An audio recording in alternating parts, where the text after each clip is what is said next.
In my own home, I was overcome by a bad feeling. I pretended to go on vacation and watched from afar. Then, an elderly neighbor took me by the hand and whispered, "At midnight, you will see and understand everything." When midnight came, I fainted from the shocking truth that turned everything upside down. Before we continue, please subscribe to the channel and let us know where you were listening in the comments. The afternoon heat clung to my shirt as I pushed open the door to my study.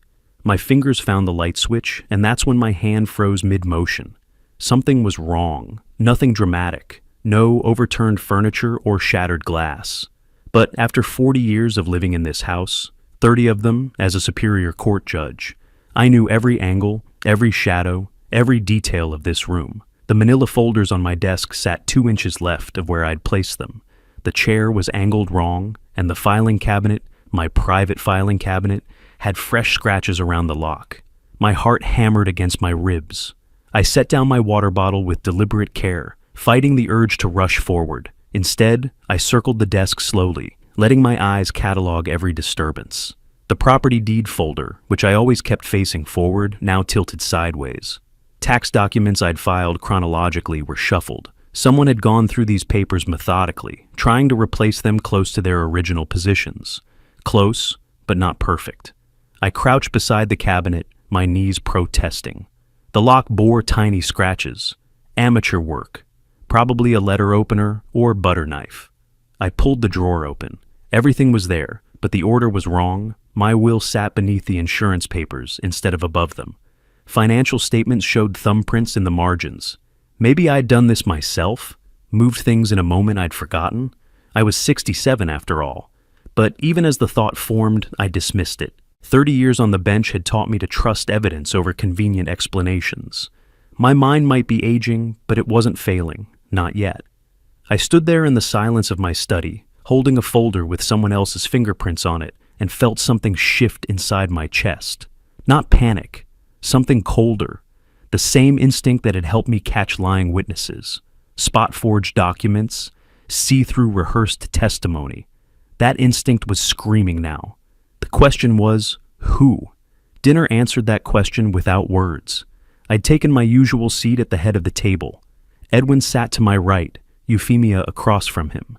The chicken was overcooked. Euphemia had never quite mastered my late wife's recipes, but I cut into it with measured precision, chewing slowly while they made small talk about their day.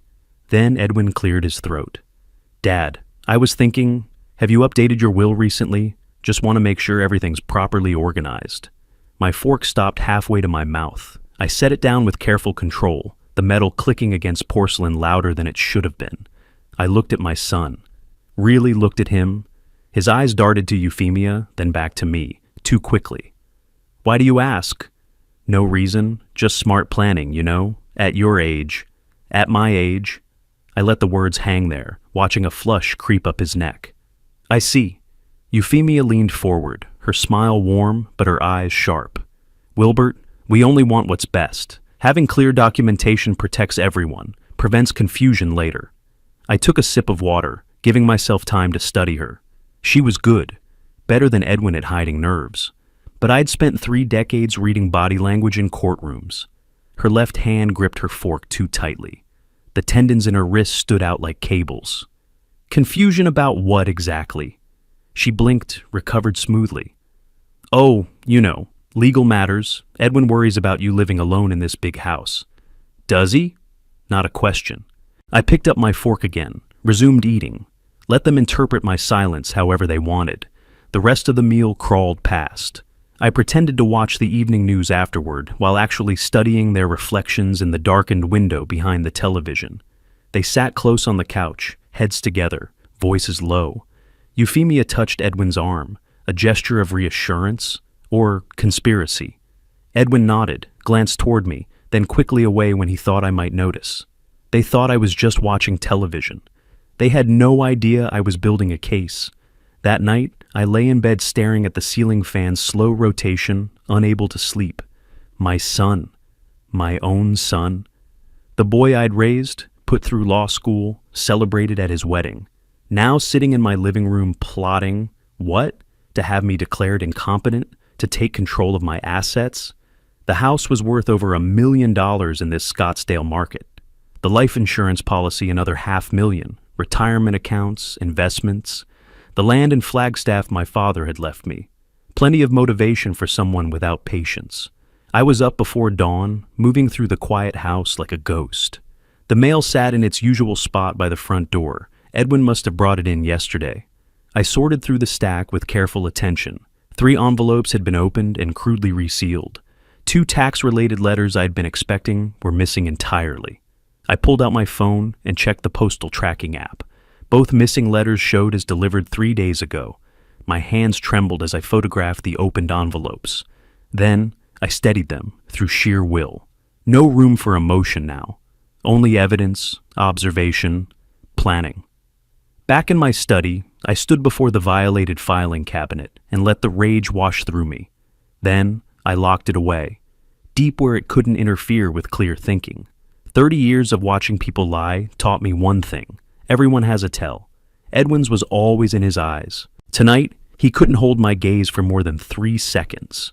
The pieces were assembling themselves in my mind like a legal brief. Motive, money, opportunity, living in my house. Method, still unknown, but clearly they'd started gathering information, building leverage. And they thought I was just a tired old man who wouldn't notice his own life being stolen. I sank into my desk chair and spoke quietly into the empty room. They think I'm just a tired old man. They're about to learn what 3 decades in a courtroom teaches you: how to read evidence, how to build a case, and how to strike when they least expect it.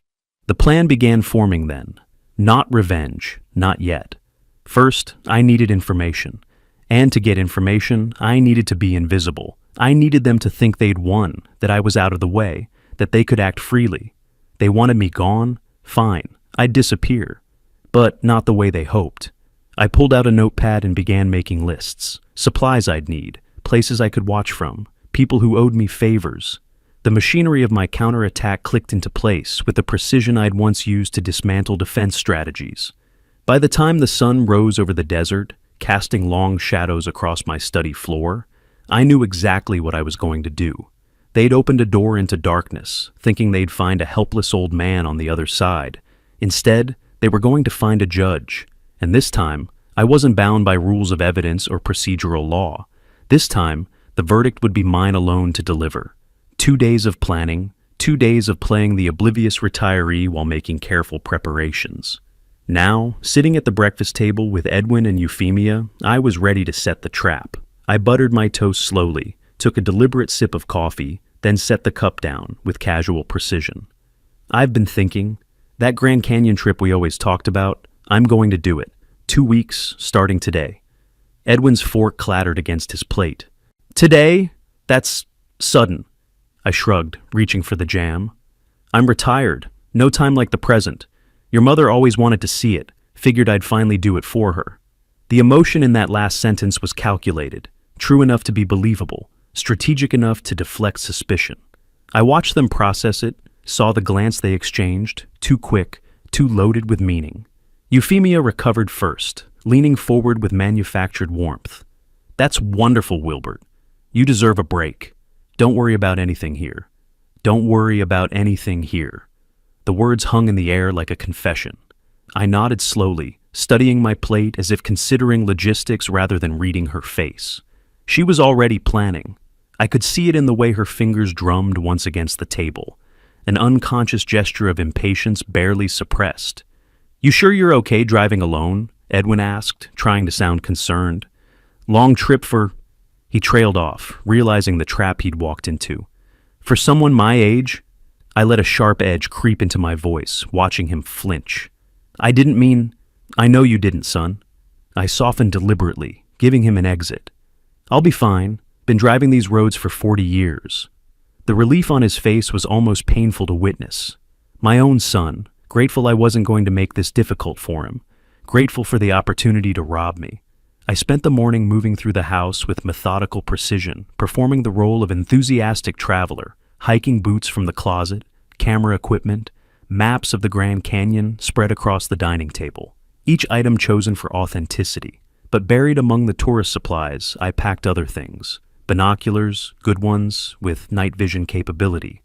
My old case notebook, still half full of blank pages, a small digital camera, the tools of investigation hidden beneath the costume of leisure. At lunch, I spread the map across the table and traced my planned route with one finger while they leaned in with feigned interest. I'll take Route 17 north, probably stop in Flagstaff the first night, then west to the canyon. Sounds perfect, Euphemia said, her eyes following my finger. But she wasn't looking at the route, she was looking at me, measuring, calculating how long I'd be gone. 2 weeks should be enough, I continued. Maybe I'll extend it if the weather's good. Been so long since I just existed somewhere without obligations. Take all the time you need, Edwin said too quickly, too eagerly. The afternoon heat was brutal as I loaded the truck. 108 degrees, the kind of Scottsdale summer day that made the air shimmer. I moved slowly, partly for effect, partly because my back genuinely protested. Cooler with ice and water, camping chair, sleeping bag I wouldn't need, but they'd expect to see. Edwin came out to help carry the heavier items. I led him, watching how his movements were stiff with guilt and anticipation warring inside him. When everything was loaded, I turned to face him. He moved in for a hug, and I held him for a moment, feeling how rigid his embrace was. Take care of things here, I said quietly into his shoulder. We will, Dad. We will. Euphemia waited by the door, and I accepted her kiss on my cheek. Her perfume was expensive, newer than I remembered, sharper, purchased with anticipated money. The thought was acid in my mind, but I kept my face neutral, even warm. Enjoy yourself, Wilbert. You've earned this. I climbed into the truck, started the engine. They stood on the porch waving, their smiles too bright, their enthusiasm too sharp. As I pulled away, I watched them in the rearview mirror. The moment they thought I couldn't see anymore, their faces changed. Edwin's arm went around Euphemia's waist. She said something that made him laugh. They were celebrating. 20 miles east, not north. The Desert Inn Motel sat off Highway 87, the kind of place that took cash and didn't ask questions. I checked in under the name James Morrison, a defendant I'd once acquitted, long dead now, but whose details I still remembered. The clerk barely glanced at me. The room was exactly what I expected. Thin carpet, air conditioner that rattled, television bolted to the dresser. I sat on the edge of the bed and waited for darkness. 3 hours. I ate a sandwich I'd packed, drank water, tried to nap but couldn't. My mind was already back at my house, imagining what they were doing. Had they started already? Were they in my study right now, going through everything with no need for caution? The sun finally sank below the desert horizon at 7:30, painting the sky orange and purple. I waited another 2 hours until full darkness settled. Then I drove back. Different route this time. Side streets I knew from decades of living in this neighborhood. I parked 3 blocks away, in the shadows beneath a eucalyptus tree, and walked carefully through the warm night. My knees protested, but I ignored them. The vacant house across from mine had been for sale for 6 months. I'd walked past it dozens of times, noted the lockbox on the front door, memorized the code from the realtor's sign, 4732. My fingers found the buttons in the darkness, and the box clicked open. The house smelled of dust and abandonment, that particular emptiness of a place waiting to become someone's home. I moved through it without lights, letting my eyes adjust, finding the front bedroom with its clear view of my own house. Every window over there blazed with light. Both cars in the driveway. I set up my camping chair, unfolded it with a soft whisper of fabric and metal, pulled out the binoculars, raised them to my eyes, and there they were. Through my own living room window, I could see Edwin pacing. Euphemia sat on the couch, phone pressed to her ear. Animated conversation I couldn't hear, but could read in her gestures. She was coordinating something. Someone. My heart didn't race. My hands didn't shake. Instead, I felt that same cold clarity that used to descend during complicated trials when all the pieces finally aligned. The transformation was complete. I was no longer the target, no longer the victim being positioned and manipulated. I was the hunter now, and they had no idea I was watching. I adjusted the focus on the binoculars, settling in for a long night. 30 years I'd spent watching criminals from the bench, parsing truth from lies, justice from manipulation. Never thought I'd be watching them from an empty house across from my own home. Never thought one would be my own son. But here I was. And whatever they were planning, whatever they thought they'd get away with while I was gone, I was going to see every move, hear every word, document every crime. They wanted to write me out of my own life? Fine. I'd let them write the whole story. And then I'd show them what happens when you try to con a judge. I raised the binoculars to my eyes, focused on my own living room window, and waited to see who my son and daughter-in-law really were. 3 days of watching had left its mark. Empty coffee cups lined the windowsill of the vacant house. Fast food wrappers filled a plastic bag by the door. My back ached from the camping chair, my eyes burned from hours behind binoculars, but my mind stayed sharp. I'd documented every visitor, every light switched on or off, every movement through those windows across the street. But I hadn't seen enough, not yet. Edwin and Euphemia moved through my house with increasing confidence, but whatever they were planning remained just beyond my ability to capture it. Then I heard footsteps on the porch. My hand shot toward my phone, ready to call the police and explain my presence before someone else did. The door opened slowly. I turned, rehearsing excuses, and froze. Georgiana Elliott stood in the doorway, her slight frame silhouetted against the afternoon sun. She wore a cream cardigan despite the heat, sensible shoes, her silver hair pulled back in a neat bun. But what stopped me wasn't her appearance, it was the expression on her face. No surprise, no confusion, just calm recognition. "I've been watching you watch them, Wilbert." My throat tightened. "Mrs. Elliott, what are you doing here?" She stepped inside, closing the door behind her with the familiar ease of someone who'd done this before. "Same thing you are, discovering the truth." "I don't know what you mean." The denial came automatically, judicial habit. Never confirm what you don't have to. She moved to the window, stood beside my chair, and pointed toward my house with one thin finger. "That window, second floor. That's where I saw Euphemia photographing on Tuesday. Room by room. Very thorough." My hands clenched around the binoculars. "You've been watching my house?" "I've been watching your house for 40 years, Wilbert. We've been neighbors that long." She pulled a small notebook from her cardigan pocket, opened it to reveal neat handwriting, dates, times. "A man came Tuesday afternoon, business suit, leather briefcase, stayed 40 minutes. I leaned forward despite myself. What did he look like? 40s maybe, dark hair, professional. He came again Thursday morning. Edwin let him in both times." "You're certain?" Her eyes met mine, sharp and clear. "I may be old, but my eyes work fine." I stood, backing away from the window, trying to reclaim control. "This isn't your concern. Your family is robbing you blind," she interrupted, her voice matter of fact. "That makes it everyone's concern." The words hit like a verdict I'd been avoiding. "You don't know that, don't I?" She gestured at my surveillance setup, the binoculars, the notepad, the camping chair positioned for hours of watching. "Then why are you hiding in an empty house watching your own home?" The silence stretched between us. Outside, a car passed. Inside, the air conditioning unit rattled. Finally, I asked the only question that mattered. "What did you mean about midnight?" Georgiana turned back to the window, her profile sharp against the light. "They think you're far away. They're getting comfortable. Tonight, they'll make their move." "How can you be sure?" She tapped her notebook with one finger. "Patterns. Tuesday and Thursday, the man came during day. Yesterday, Edwin carried boxes to garage after dark. They're building towards something. And you think tonight? I know tonight." She looked at me directly. "Trust me." Trust. The word felt foreign. I'd spent 3 days alone with my suspicions, my shame, my rage. The idea of sharing any of it seemed impossible. This was my family, my failure, my battle to fight. But she was already pulling a thermos from a canvas bag I hadn't noticed. 2 cups, sandwiches wrapped in wax paper, setting up beside me as if we'd planned this partnership all along. "Why are you doing this?" The question came out quieter than I intended. She paused, cup halfway to her lips. When she spoke, her voice carried weight I hadn't heard before.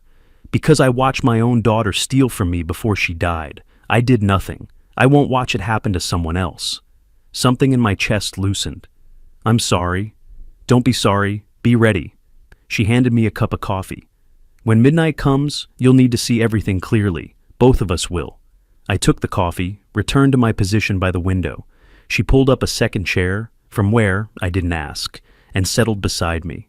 We watched in silence as the afternoon faded into evening. The Scottsdale sky turned orange, then purple, then deep blue-black. Lights came on across the neighborhood. My house blazed brighter than the others, every window lit. Through the glass, I could see Edwin pacing in the living room, Euphemia on her phone, animated conversation, gesturing with her free hand. They were coordinating something, someone. The pieces were moving into position. Georgiana poured more coffee, offered me a sandwich. I ate without tasting it, my eyes never leaving those windows. Hours crawled past. 10 o'clock. 11. The neighborhood settled into sleep.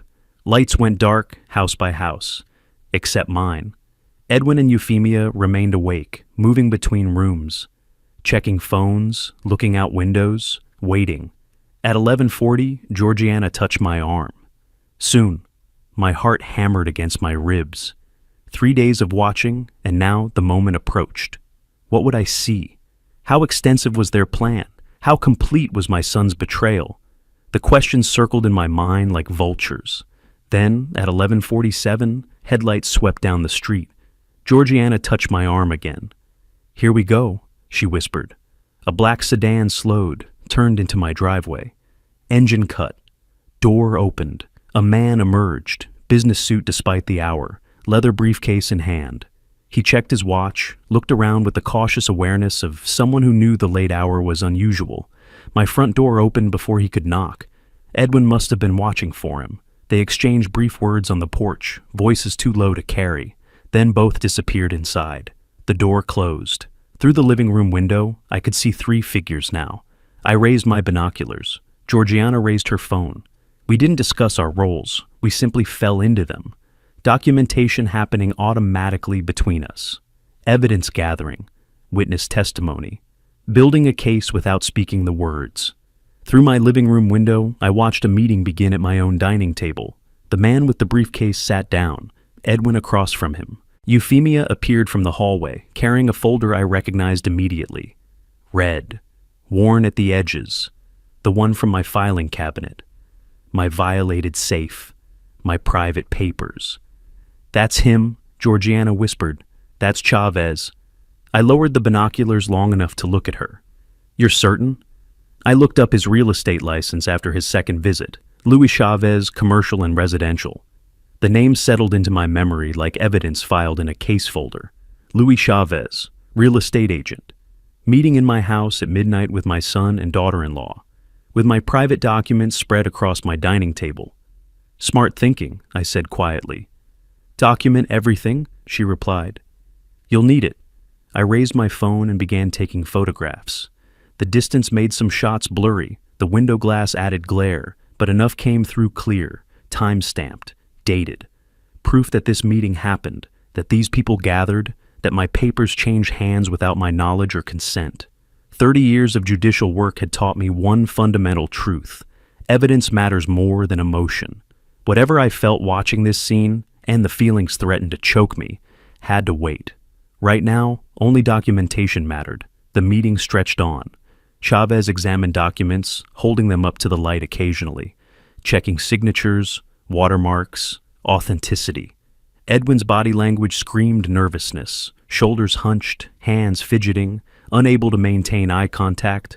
But Euphemia sat confident and still, watching Chavez with the patience of someone certain of their position. Papers were signed, hands shook across the table. Then Euphemia disappeared into the kitchen and returned with a bottle, 3 glasses.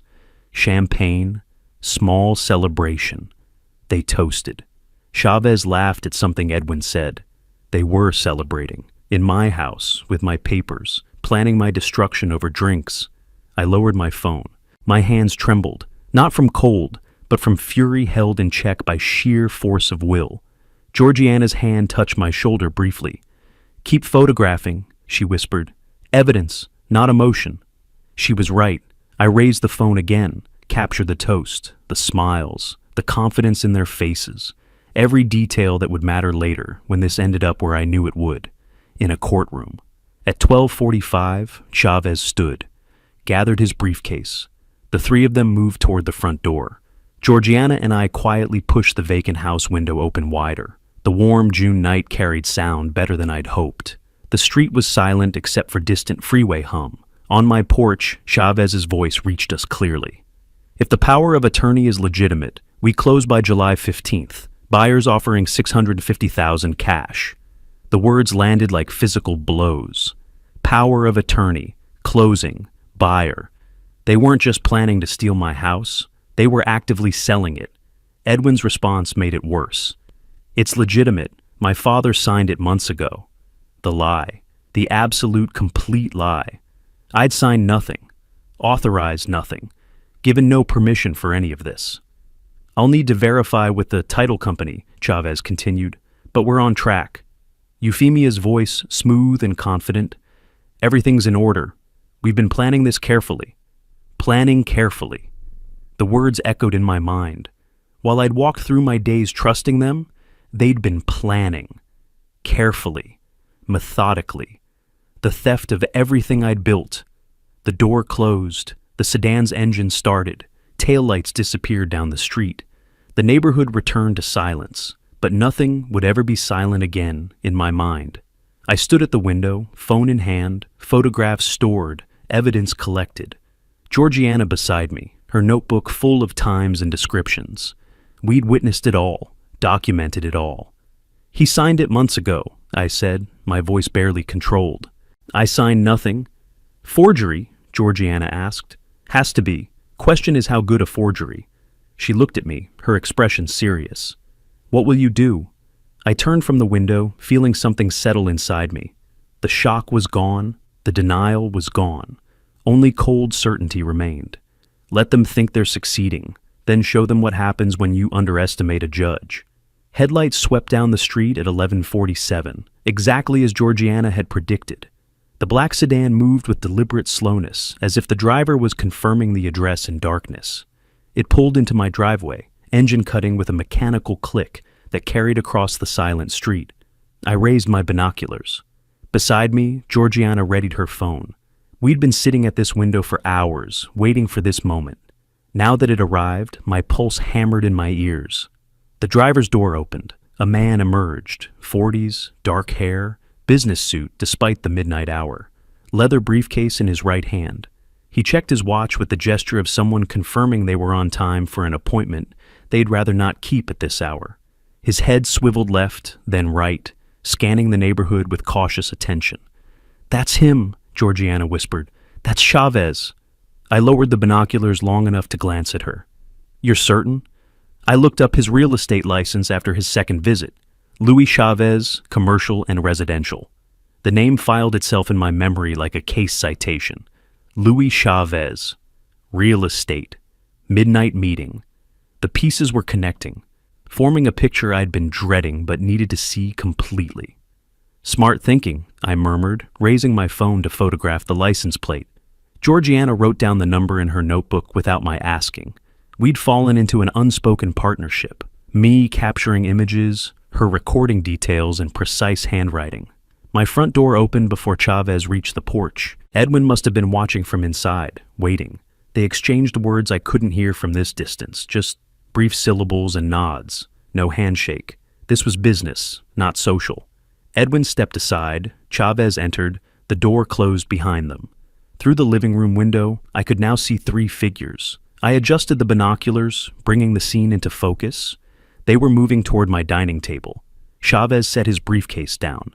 Edwin pulled out chairs. Euphemia appeared from the direction of my study, and my stomach clenched. She carried the red folder. "That folder," I said, my voice hollow. "The red one. That's from my safe." Georgiana leaned closer. "What's in it?" "Property deed, original will, financial documents. Everything they'd need to steal it all." The words tasted like ash. I raised my phone and began photographing. The distance challenged the camera, about 60 yards across the street, and the window glass added glare, but enough images came through clear. Chavez sitting at the head of my dining table. Edwin to his right, posture stiff with tension even from here. Euphemia laying documents across the surface with organized precision. This was really happening, in my house, at my table, with my papers. Georgiana wrote continuously in her notebook. Time, 11:52 p.m. Subjects, 3 visible through front window. Documents, multiple papers spread on dining surface. Activity, apparent business meeting. Her nursing background showed in the clinical precision of her observations. Symptoms documented, evidence collected. No emotional commentary, just facts. Through the binoculars, I watched Chavez pick up documents one by one. He held several up to the light, checking watermarks, I realized, verifying authenticity. He'd done this before, knew what to look for in legitimate paperwork. The professional scrutiny should have comforted me. Instead, it terrified me. If the forgery was good enough to pass that inspection, proving it false would be exponentially harder. Edwin's body language screamed discomfort. He kept shifting in his chair, fingers drumming the table edge, gaze darting between Chavez and Euphemia. Guilt radiated from every movement, but he didn't stop. Didn't stand up and end this. Just sat there, complicit in his own shame. Euphemia, by contrast, sat perfectly still, confident. When Chavez asked questions, I could see his mouth moving, gestures accompanying words. She answered with minimal movement, a nod, a brief response, the economy of motion that comes from certainty. She believed this would work, that they'd covered every angle, that I'd never know or never be able to stop it. The meeting stretched to 20 minutes, 30, 40. My legs went numb from sitting motionless. My shoulder ached from holding the phone steady for photographs. But I didn't move, couldn't. This was evidence unfolding in real time. Every second mattered. At some point, documents were slid across the table. Edwin signed something, then Euphemia. Their pens moved across pages I couldn't see clearly enough to identify, but I photographed each moment, time-stamped proof of signatures given, agreements made, fraud committed, because that's what this was. I'd signed nothing, authorized nothing. Every signature on those documents in my name had to be false. Chavez gathered papers into his briefcase, stood, extended his hand. Edwin shook it, then Euphemia. A business transaction concluded to everyone's satisfaction. Then, Euphemia disappeared toward the kitchen. "They're celebrating," Georgiana whispered. My jaw clenched. "They think they've won. They don't know you're watching. They don't know a lot of things yet." The words came out harder than intended. Georgiana glanced at me. "What are you planning?" "Justice." Euphemia returned carrying a bottle and 3 glasses. Champagne, I recognized the shape even through the window. She poured with theatrical flair, handed glasses to Edwin and Chavez. They raised them in unison. A toast. To what? To stealing my life? To their cleverness? To the $650,000 they thought they'd soon possess? I lowered my phone. My hands trembled with fury I barely controlled. Every instinct screamed to storm across the street, throw open the door, confront them with their betrayal. But 30 years on the bench had taught me better. Emotional reactions got dismissed. Evidence got convictions. Right now, I needed evidence more than satisfaction. "Keep photographing," Georgiana's voice reached me through the red haze. "Evidence, not emotion." I raised the phone again. Captured the champagne toast, the smiles. Chavez laughing at something Edwin said. The comfortable conspiracy of people who believed themselves safe. At 12:45, Chavez set down his glass. The meeting was concluding. They moved toward the front door, out of my sightline through the window. I lowered the binoculars and looked at Georgiana. She was already moving, crossing to the vacant house's front window, the one that faced the street directly. I followed. She eased it open, just inches. The warm June night flowed in, still 90 degrees even at this hour, carrying the scent of heated pavement and desert creosote. The front door of my house opened. They stepped onto the porch, Chavez first, briefcase in hand, then Edwin and Euphemia behind him. The porch light illuminated them clearly, 50 yards away now, closer than before. In the silent neighborhood, their voices carried. "If the power of attorney is legitimate, we close by July 15th. Chavez's voice, professional and businesslike. "Buyers offering $650,000 cash." The words hit me like verdict reading. Power of attorney, closing date, cash sale. They weren't just planning, they were executing. This was real, active, already in motion. "It's legitimate." Edwin's voice trying for confidence but landing somewhere near desperation. My father signed it months ago. The lie. The absolute complete lie. I'd signed nothing. No power of attorney, no authorization to sell, no permission for any action regarding my property. The document had to be forged. The question was whether it would fool the title company. I'll need to verify with the title company, Chavez said, answering my unspoken question. But we're on track. Euphemia's voice cut through, smooth and certain. Everything's in order. We've been planning this carefully. Carefully. The word echoed in my mind. While I'd walked my neighborhood, read my books, trusted my son, they'd been planning, carefully, methodically, probably for months. The break into my study hadn't been the beginning. It had been part of an operation already well underway. Handshakes exchanged, brief goodbyes. Chavez walked to his car, started the engine. Taillights glowed red as he backed down the driveway, then disappeared down the street. Edwin and Euphemia remained on the porch a moment, watching him go. Then they turned to each other. Edwin said something I couldn't hear. Euphemia laughed, a sound that carried clearly in the night air, musical and triumphant. They went back inside. The door closed. Lights in the living room went dark. They were going to bed. The night's work complete. Tomorrow they'd wake up one step closer to stealing everything I'd built.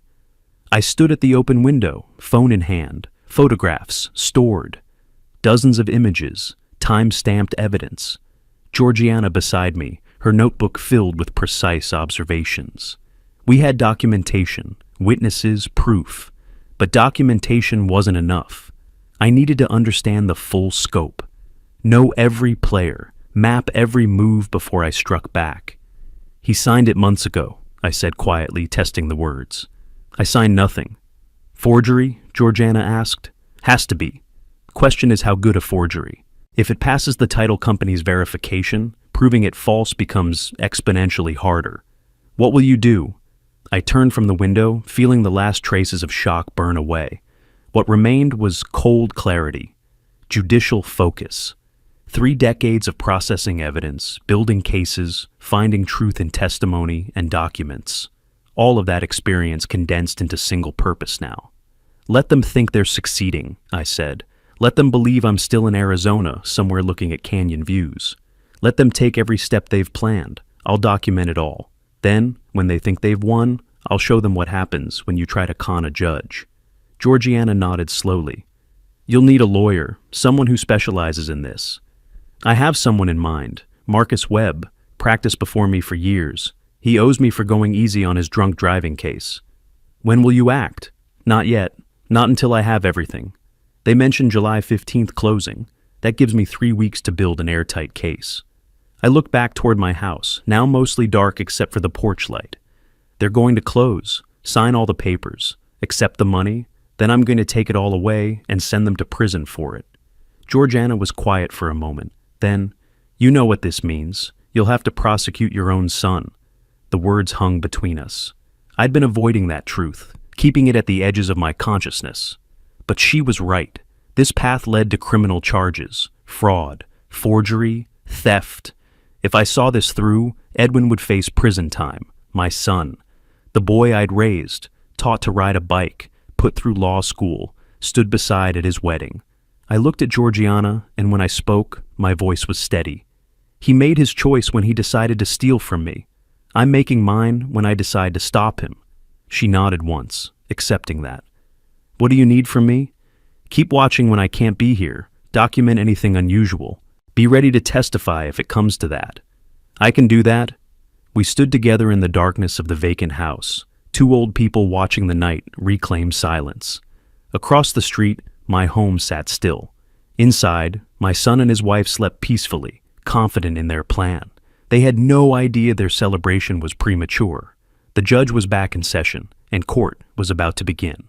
Dawn broke over the desert, orange light spilling through the motel room's thin curtains. I sat on the edge of the bed, still dressed from the surveillance, phone in my hand, displaying photographs from the midnight meeting. Beside me, Georgiana's notebook lay open to her precise observations, times, descriptions, Luis Chavez's words captured in her neat handwriting. I hadn't slept, couldn't. My mind kept circling back to those overheard phrases. $650,000, July 15th. Power of attorney. Edwin's voice saying, "My father signed it months ago." The lie echoed in my skull like a gavel strike, but knowing they were selling wasn't enough. I needed to see the documents themselves, understand the architecture of their deception. A case built on observation alone was weak. I needed the smoking gun, the forged signature, the fraudulent paperwork, the proof that would withstand scrutiny in any courtroom. I stood, poured cold coffee from the pot I'd made hours ago, and began planning. 3 days. I spent 3 days studying their patterns from my surveillance position across the street. Edwin left for his downtown office every morning at 8:30, like clockwork. Euphemia went shopping on Tuesdays and Thursdays. Scottsdale Fashion Square, usually gone at least 2 hours based on when her SUV returned. Today was Thursday, July 6th, my window of opportunity. I watched from my pickup truck parked 2 blocks down, baseball cap pulled low. Edwin's silver sedan backed out of the driveway at 8:27. Routine, predictable. 43 minutes later, Euphemia's black SUV followed, her sunglasses catching the morning light as she checked her reflection in the rearview mirror before driving away. I waited 10 more minutes, long enough to be certain they wouldn't return for forgotten purses or phones. Then I drove to my own house, parked in the driveway like I belonged there, because I did, and pulled out my key. The lock turned smoothly, my own house, my own door, yet my hands trembled slightly as I pushed it open. Inside, the air conditioning hummed. The television played quietly in the living room, creating the illusion of occupancy probably. I stood in my own foyer, feeling like an intruder, and the wrongness of that sensation hardened something in my chest. The guest room, my former guest room, had been converted into Edwin's temporary office. I'd seen him working in there through the windows during surveillance. Now I opened the door and stepped inside. The desk held the usual debris of modern work: laptop, papers, coffee-stained notepad. I opened drawers systematically: financial statements, work documents, insurance papers. Then the bottom drawer, and there it was. The red folder from the midnight meeting with Chavez. It wasn't even locked, just sitting there, buried under some manila envelopes, as if they'd grown so confident they didn't bother hiding it properly. The arrogance of it made my jaw clench. I spread the contents across the desk surface. Power of attorney document dated May 20th.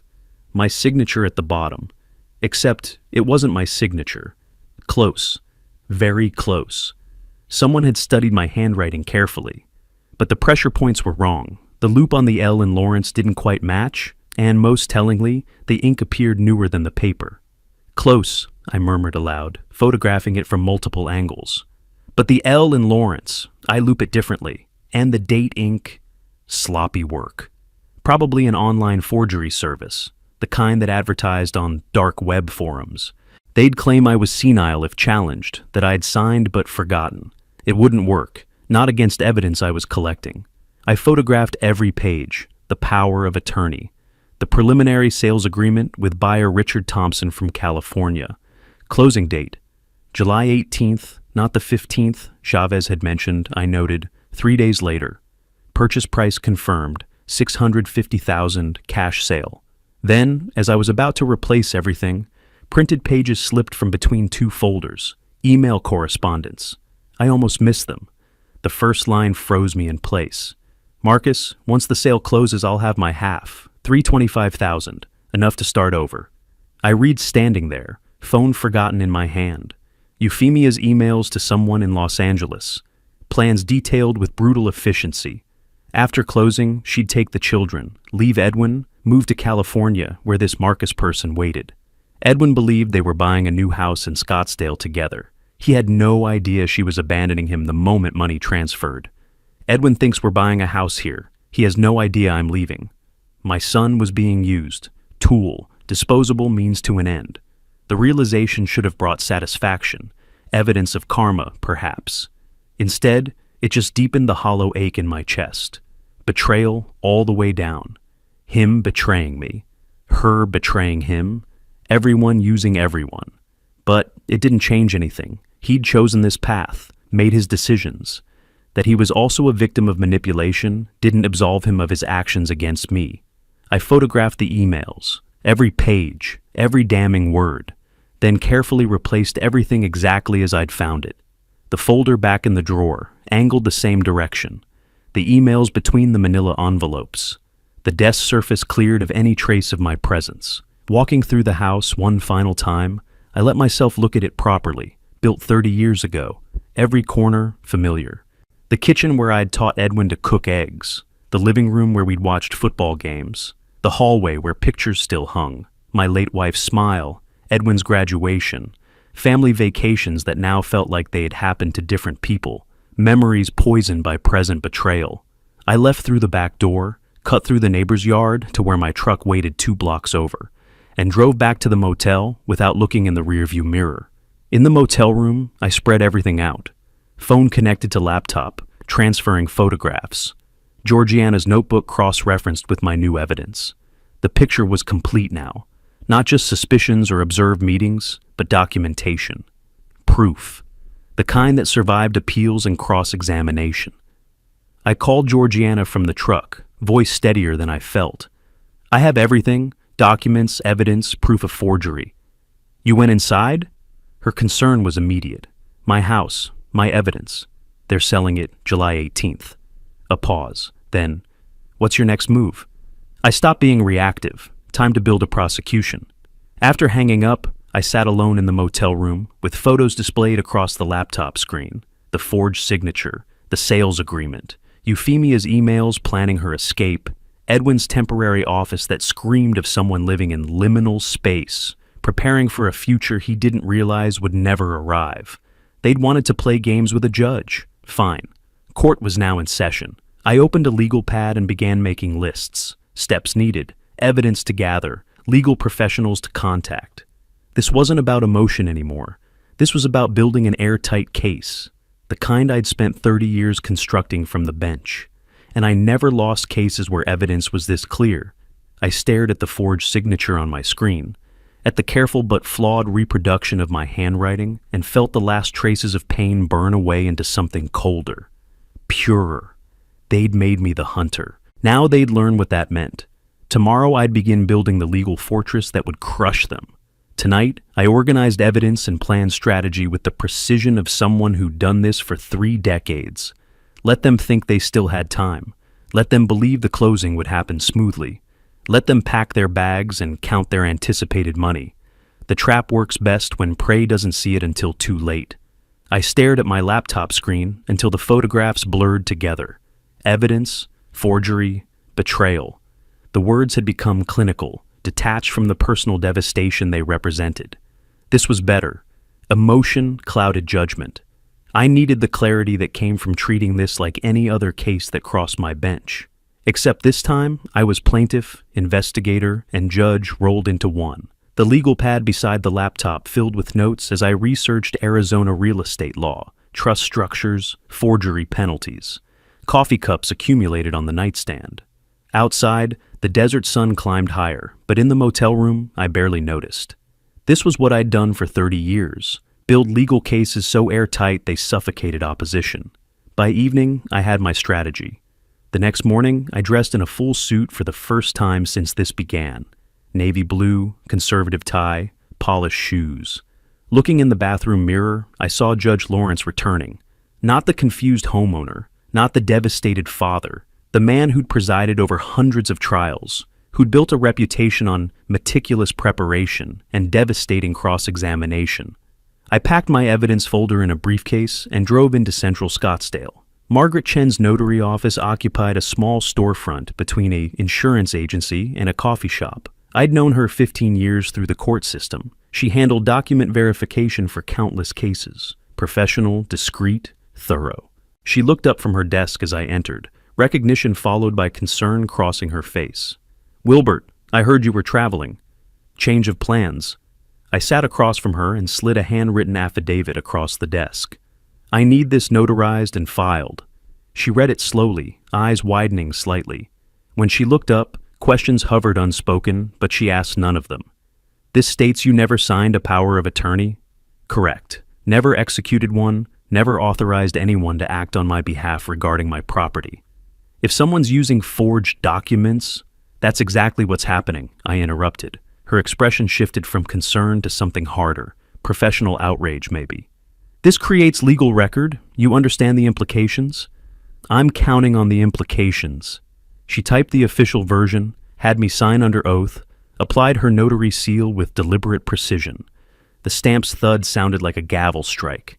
She printed multiple copies, one for me, one for her records, one for the county recorder. This is serious, Wilbert. I know. She handed me the certified copies, and our eyes met.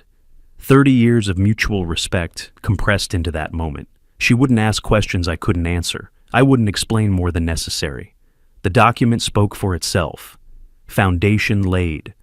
From the notary, I drove directly to Desert Vista Bank. The marble lobby felt overly cold, air conditioning fighting the July heat.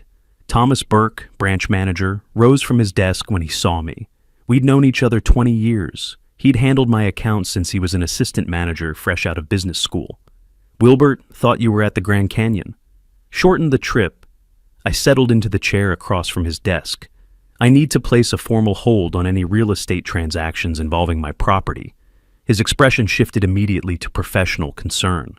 Transaction hold requires significant cause. Attempted fraudulent sale. Documents with forged authorization. He frowned, fingers already moving toward his keyboard. You're certain? 30 years as judge teaches you to recognize forged signatures. I'm certain. He typed rapidly, paused to read something on screen, typed more. Hold placed immediately. No transfers without you physically present. Photo ID verified. Verbal confirmation recorded. He printed the confirmation, stamped it with bank seal, handed it across. Sorry you're dealing with this. I took the paperwork, feeling another wall slide into place. Appreciate the quick action, Thomas. Always. He shook my hand firmly. Let me know if you need anything else. Second barrier erected. After a quick lunch I didn't taste, I drove to Northwest Scottsdale, to the office of Catherine Morrison, trust and estate attorney, expensive but necessary. I'd researched her credentials the night before, 15 years specializing in asset protection, excellent reputation, no connection to Edwin or Euphemia that might compromise discretion. Her office was all polished wood and leather furniture, the kind of place that announced competence and cost. She listened to my carefully edited explanation, concerned homeowner wanting asset protection. No mention of family, no details about forgery. Just a man who wanted his property secured. Irrevocable living trust is your best option, she said after I finished. Asset protection, probate avoidance, complete control maintained by you as trustee. How quickly can this be established? I can draft it today, file with the county by end of business. She opened her laptop, fingers flying across keys. Date of establishment? This was the crucial moment. May 15th. She didn't question it. Client prerogative. She drafted the trust documents over the next 2 hours while I waited, reviewing each section with me, explaining implications I already understood, but let her detail anyway. Professional courtesy. This means you can't easily reverse it, she cautioned. You're sure? I need asset protection, absolute protection. May I ask what's prompting this urgency? I kept my voice measured, revealing nothing. Let's say I've learned that family doesn't always mean safety. Understanding flickered across her face. She'd seen this before, probably. Estate planning often exposed family dysfunction. The trust will provide that protection. She finalized the documents, had me sign in multiple places, notarized them herself, and filed electronically with Maricopa County that afternoon. By 4 p.m., my house legally existed within an irrevocable trust with me as sole trustee, which meant Edwin's forged power of attorney, dated after the trust establishment, was worthless. You can't sell property you don't control, and he didn't control property in a trust. The legal trap had sprung before they even knew it existed. I paid her $3,500, money well spent, and drove back to the motel, feeling the pieces lock into place. That evening, I transformed the motel room into a war room. Documents spread across every surface: bed, desk, small table by the window. I organized evidence into labeled folders. Folder 1, surveillance photos and Georgiana's dated observations. Folder 2, forged documents and comparative signature analysis. Folder 3, notarized affidavit and legal preventive measures. Folder 4, Georgiana's formal witness statement. Folder 5. Trust documents proving ownership structure predated forgery. I photographed everything, made copies. One set stayed with me. Tomorrow I'd place a second set in a safe deposit box. The third would go to Georgiana for safekeeping. Nothing left to chance. I called her from the motel, voice calm despite the adrenaline still humming through my system. Legal framework is in place. Properties in trust, banks locked down, forgeries documented. When will you confront them? She asked. July 18th, at the closing table. A pause. Why wait? Maximum impact. Let them think they've won, then watch their world collapse in public. That's cold, Wilbert. That's justice. After we hung up, I sat surrounded by evidence folders, staring at the organization I'd created. Prosecution files, everything labeled, cross-referenced, time-stamped. The kind of preparation that destroyed defendants. They chose deception, I said quietly to the empty room. Forgery, theft from family. I paused, staring at the photo of the forged signature on my laptop screen, the careful but flawed reproduction of my handwriting, the arrogance of thinking they could fool me. I choose law, evidence, consequences they can't escape. I closed the folder with finality, feeling something settle in my chest. Not peace, not satisfaction, just cold certainty. 12 days until closing. 12 days until they walked into the room thinking they'd won, only to discover every document they'd forged, every lie they'd told, every dollar they'd counted had been anticipated, documented, weaponized against them. The legal fortress was complete, unbreachable, devastating. Now, I just needed to go home and watch them walk into it. Tomorrow, I'd return from my vacation. Let them think they still had time. Let them relax into false confidence. Let them believe the hard part was over. The trap works best when prey doesn't see it until too late. And I'd spent 30 years learning exactly how to set traps that never failed. My pickup truck turned into the driveway on July 14th, just after 2 in the afternoon. The Arizona sun blazed overhead, same as always. The lawn looked freshly watered, edges trimmed with precision. My house sat exactly as I'd left it 2 weeks ago, except everything was different now. I knew what lived inside those walls, the planning, the betrayal, the midnight meetings and forged documents. I knew, and they didn't know I knew. That imbalance of information was the final weapon in my arsenal. Through the windshield, I watched the front curtain twitch. Someone had seen me arrive. Good. Let them panic while pretending everything was normal. I grabbed my suitcase from the truck bed, moved slowly toward the door like any tired traveler returning from a failed vacation. My keys fumbled slightly, calculated clumsiness. The lock turned. I pushed the door open and called out, "I'm home. Trip didn't work out." Edwin appeared from the kitchen within seconds, his face frozen in surprise before muscle memory forced a smile into place. "Dad? You're back early. Everything all right?" Behind him, Euphemia descended the stairs, her eyes calculating distances and timelines. 4 days early, not what they'd planned, but the closing was still scheduled for Friday.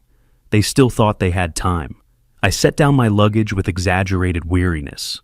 Altitude got to me, headaches, figured I'd be more comfortable here. That's too bad. Euphemia's voice carried perfect false sympathy, but probably smart to come home. I looked around my own living room, as if seeing it fresh. Good to be back. Miss my own bed. They exchanged a glance, quick, loaded with meaning I pretended not to catch. Relief mixed with recalculation. I shuffled toward my study, saying I needed to check mail, and they let me go. Inside the study, I scanned quickly.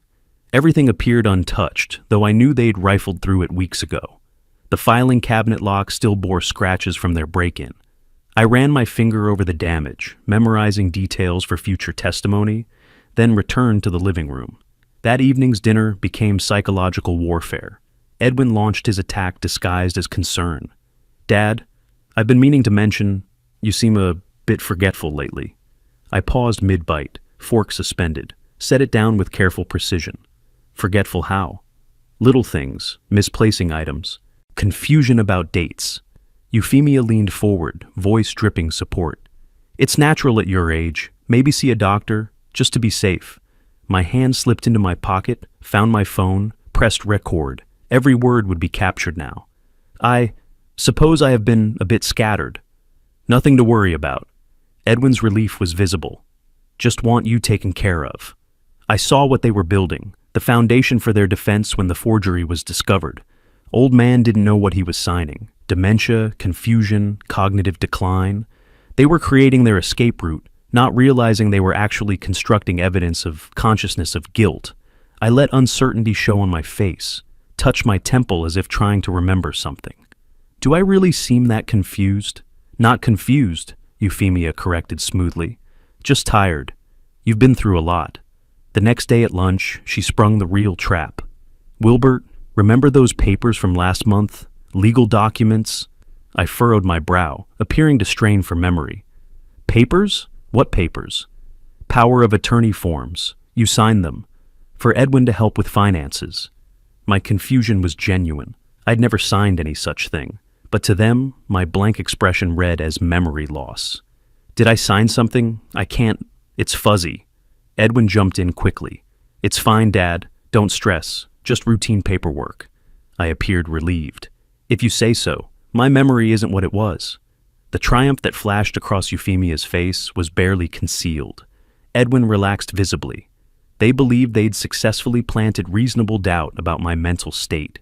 They thought they were building an unassailable defense. Instead, every word was being recorded, every false accusation of dementia, every attempt to manufacture confusion, evidence that they knew the power of attorney was unauthorized and were trying to create cover after the fact. That evening, after they'd retreated to their wing of the house, I sat in my study with earbuds in, listening to the recordings. Edwin's voice, Dad, you're confused lately. Euphemia's voice. Those papers you signed last month. I connected the phone to my laptop, saved the files with timestamps, burned copies to a USB drive, emailed encrypted versions to Catherine Morrison with the subject line, Evidence of Fraudulent Intent, July 14th to 15, 2025. Later that night, I passed their bedroom door and heard their voices through the gap. He doesn't even remember signing. Edwin's voice low and relieved. Perfect. If he challenges anything, we cite cognitive decline. You think he'll challenge it? He won't know until it's done. 3 more days. Then we're clear. Then we're free. I stood in the darkened hallway, recording their conversation on my phone. They had no idea I was there. No idea every word was evidence. No idea the trap had already closed around them. Back in my study, I opened my laptop and typed a message to Catherine Morrison. They've taken the bait, establishing narrative of cognitive decline. Her response came within minutes. Recordings clear? Crystal clear. Evidence of consciousness of guilt. See you Friday, 2 p.m. This will be decisive. I stared at the screen, feeling nothing but cold certainty. They have no idea what's waiting. 3 days crawled past. I maintained the performance flawlessly, confused, forgetful, harmless, asked Euphemia to repeat simple things, paused before answering basic questions. Let them see what they wanted to see. An old man losing his grip, unable to remember what he'd signed, incapable of mounting legal challenges. Each morning, I watched them grow more confident. Each evening, I reviewed my evidence, adding their new lies to the growing file. Friday morning arrived. I dressed in my courtroom suit, navy blue, perfect Windsor knot in my tie, shoes polished to military shine, picked up my leather briefcase, the one I'd carried for 30 years on the bench. Inside, organized folders, each labeled, each containing evidence that would destroy them. I walked into the kitchen where they sat over coffee. I have some errands to run. Be back later. They smiled, relieved, probably thought I was going to the bank or grocery store. Harmless old man activities. In 4 hours, they'd be at the escrow office expecting to sign away my home and collect $650,000. Instead, they'd face the consequences of betraying a judge. I drove toward Scottsdale with the calm focus of a prosecutor about to present an unbeatable case. No anxiety, no doubt. Just the certainty that comes from 3 decades of legal experience and evidence so solid it could withstand any challenge. They'd wanted to play games. Fine. Court was now in session, and I never lost cases where the evidence was this clear. Desert Sun Escrow occupied the 2nd floor of a modern office building in North Scottsdale. Through the glass walls of the conference room, I could see them gathered around the table at 1:50 p.m. Luis Chavez sat at the head, organizing documents with practiced efficiency. Edwin and Euphemia sat on the left side, dressed professionally, nervous energy barely contained. Richard Thompson, the California buyer, occupied the right side, distinguished man, silver hair, expensive suit. Sarah Martinez, the escrow officer, arranged paperwork at the far end. Everything proceeding normally, just another real estate closing. I checked my watch, 2 p.m. exactly. Catherine Morrison stood beside me in the hallway, her own briefcase in hand. Ready? I've been ready for 2 weeks. I opened the conference room door. All heads turned. The conversations died instantly. I saw Edwin's face drain of color, saw Euphemia half rise from her chair before catching herself. Chavez looked confused. Thompson looked annoyed. Martinez looked concerned. I walked to the empty end of the table, Morrison behind me, didn't remove my jacket, set my briefcase down with a decisive click that echoed in the suddenly silent room. Good afternoon. My voice carried the authority of 3 decades from the bench. I'm Wilbert Lawrence, actual owner of the property you're attempting to purchase. Wilbert! Euphemia stood now. What are you doing here? I ignored her, addressed Martinez directly. This transaction cannot proceed. The power of attorney you're relying on is forged. Edwin's voice shook. Dad, this isn't... Be quiet, Edwin. I opened my briefcase, removed the first folder, read tab labeled affidavit, walked around the table, placed it directly in front of Martinez. I'm presenting evidence now. She opened it, began reading. I returned to my briefcase. Here's my sworn statement that I never executed any power of attorney, never authorized anyone to conduct transactions involving my property. I removed the second folder, blue tab. Morrison took this one, handed it to Martinez. Mr. Lawrence's property was transferred into an irrevocable living trust on May 15th, 1 month before the alleged power of attorney date. Morrison's voice was professional, precise. As sole trustee, Mr. Lawrence is the only person authorized to conduct transactions involving this property. Here's the county filing. Martinez examined the documents, checking dates, reviewing filing stamps. Looked up at Chavez. Did you verify trust status before proceeding? Chavez's face reddened. The power of attorney appeared legitimate. Standard documentation? Standard would include a title search revealing the trust, Morrison interrupted. Thompson stood abruptly. You told me this was clean. Euphemia tried to regain control. This is a misunderstanding. Wilbert signed but is confused. His memory... I pulled out my phone. Let me clarify my memory. This recording is from 2 days ago. I tapped the screen twice. Euphemia's voice filled the room, clear and damning. If he challenges anything, we cite cognitive decline. Edwin's voice, 3 more days, then we're clear. Euphemia again. Then we're free. I stopped the playback. The silence was absolute. Does that sound like someone who innocently believed I signed documents? I removed the third folder, black tab labeled evidence. Opened it so everyone could see. Surveillance photographs, timestamps. Your midnight meeting with Mr. Chavez on July 2nd. The document spread across my dining table. Edwin signing papers. Euphemia presenting my private files from my broken safe. I swiped through photos on my phone, then projected them on my laptop screen for everyone to see. Each image time-stamped, each one undeniable. Thompson leaned forward, studied the photos, then turned to Chavez with disgust. This is fraud. I'm calling my attorney. I was provided falsified documents. Chavez's voice rose. They misrepresented. We didn't know, Edwin started.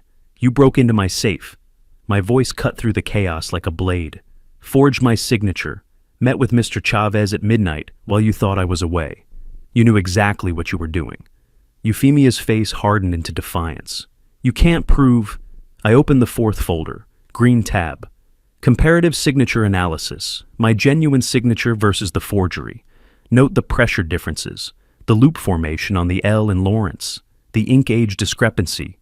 I laid it on the table where everyone could see. What can I prove? Martinez closed her file folder with finality. This closing cannot proceed. I'm required to report suspected fraud to authorities. Thompson was already gathering his things. Chavez, you assured me the documentation was verified. I'll be speaking with my attorney about your negligence. Edwin found his voice finally. Dad, please, we can fix this. Just talk to us. I began collecting my folders, returning them to my briefcase in perfect order. I spent 30 years determining consequences for people who broke the law. That doesn't change because you're my son. I'm still your family." I paused, looked at him directly across the table, held his gaze until he looked away. "You stopped being my family when you tried to steal my home. Now you're just defendants." I closed my briefcase with the same decisive click as opening, looked at Martinez. "You'll have my cooperation with any investigation." To Thompson, "I apologize you were drawn into this." Morrison opened the door. I walked through it without looking back. Behind us, voices erupted. Recrimination, panic, blame shifting. Edwin called my name once. I didn't turn around. In the elevator, Morrison spoke quietly. "That was devastating. That was justice. What's next?" "Police station to file criminal complaints, then the bank to secure new accounts, then home to change the locks." I watched the floor numbers descend. They're not welcome anymore. The elevator doors opened to the lobby. Bright Arizona sunlight poured through the glass walls. I walked out into it, Morrison beside me, feeling lighter than I had in weeks. The house was mine again. The battle was won. Now came the consequences they had earned. I climbed into my truck, set the briefcase on the passenger seat, and pulled out of the parking lot. In my rearview mirror, I could see the office building receding. Inside that conference room, their world was collapsing, plans destroyed, money gone, criminal charges looming. I'd spent 30 years on the bench teaching that actions have consequences. That justice, while sometimes slow, eventually finds its mark. That betrayal of trust, especially family trust, carries the heaviest penalties. Today, Edwin and Euphemia had learned that lesson in the hardest way possible. I drove toward the police station, my evidence folders organized and ready. This wasn't revenge. This was accountability. This was the law working as designed, protecting those who couldn't protect themselves, punishing those who thought they were clever enough to escape consequences. They'd underestimated a judge. That was their first mistake. Thinking I wouldn't fight back was their second. Now they'd spend years learning from both. Detective Maria Rodriguez sat across from me at the Scottsdale Police Department, reviewing my evidence folder. Catherine Morrison waited beside me as I laid out the case. Forged power of attorney. I slid the document across. Signature analysis shows inconsistencies. Surveillance photos from the midnight meeting with Chavez. Audio recordings of them discussing how they'd claim I was cognitively impaired. I played Euphemia's voice. "If he challenges anything, we cite cognitive decline." Rodriguez's expression hardened. "Mr. Lawrence, you're accusing your own son of felony fraud." "I'm reporting a crime that happens to involve my son. Some fathers would let this go. Some fathers didn't spend 30 years upholding the law. I'm not that father." Over the following week, Edwin confessed during interrogation, admitted knowing participation. Euphemia denied everything until shown her California emails, then blamed Edwin entirely. They were turning on each other. "She filed for divorce this morning," Rodriguez informed me. "She was planning to leave him anyway." Morrison filed civil suit simultaneously, $100,000 for damages. "They'll likely never pay it," she warned. "The judgment follows them forever. That's the point." The eviction hearing came July 29th. Judge Sarah Chen, my former clerk, heard the evidence and ruled swiftly. Eviction granted, 10 days to vacate. August 1st, moving day. I watched from my study as they loaded a rental truck. When nearly finished, Edwin came to the door alone. "Dad, please give me another chance." I studied the man who'd broken into my safe, forged my signature. "You made calculated choices, Edwin. You chose this path. You're my father. I was your father. You made me a victim instead." I closed the door, locked it, changed all the locks that afternoon. The criminal case moved towards sentencing. 18 months probation for Edwin, 2 years for Euphemia. Permanent records, certain consequences. August 28th arrived. I dressed in my courtroom suit and drove downtown to watch my son receive his judgment. Maricopa County Superior Court felt different from the public side. For 30 years I'd entered through judicial corridors. Now I passed through metal detectors, found courtroom 4B, took a seat in the gallery. Edwin and Euphemia sat at separate defense tables. Neither turned to acknowledge me. Judge Michael Harrison entered. "All rise." The clerk called the case. Edwin stood first, voice barely audible. "Guilty, Your Honor." Euphemia followed, stronger but defiant. Guilty. Harrison read portions of my victim impact statement aloud. For 30 years I upheld the law from this bench. They broke into my safe, forged my signature, attempted to steal my home while I slept under its roof. The relationship doesn't excuse the crime, it makes it worse. The silence was absolute. This court takes family fraud seriously, Harrison continued. You exploited trust, forged documents, attempted to steal from someone who'd given you shelter. He consulted his notes. Edwin Lawrence, 18 months supervised probation, 200 hours community service, $15,000 fine, $50,000 restitution. Euphemia Lawrence, 2 years probation, 300 hours community service, $25,000 fine, $50,000 restitution, 5-year ban from real estate. The gavel came down. I walked out without looking back. On the courthouse steps, Georgiana waited. Justice prevailed? As it always does, sometimes it just needs assistance. What's next? Volunteer work, legal advice for seniors, making sure this doesn't happen to someone else. I drove home through familiar Scottsdale streets, past landmarks that had become chapters in this story. The bank, Morrison's office, the escrow building, where everything collapsed. In my driveway, I sat quietly before getting out. 30 years on the bench. Never thought my own son would stand where defendants stood. He'd had every advantage: education, support, integrity modeled daily. He chose greed instead. I'd chosen justice. That was the difference between us. Some fathers would have forgiven him, preserved the relationship at any cost. But that would have made me a victim. I hadn't survived 30 years in courtrooms by accepting victimhood. I walked to my door. New locks, empty rooms, peace restored. Would Edwin contact me again? Probably not. I'd lost my son. That hurt. It would always hurt, but I'd kept my dignity, my home, my self-respect. Justice isn't always kind, but it's always right. I made coffee and opened my laptop to research volunteer legal programs for seniors, transforming pain into purpose, turning betrayal into protection for those more vulnerable. They'd tried to make me a victim. I'd refused. That refusal, that was the real victory. Some bonds are sacred, some betrayals are unforgivable, and that's okay. The house was quiet, mine alone now, safe, defended, home. If you like this story, please like this video, subscribe to the channel, and share your impressions of this story in the comments. To listen to the next story, click on the box on the left. Thank you for watching.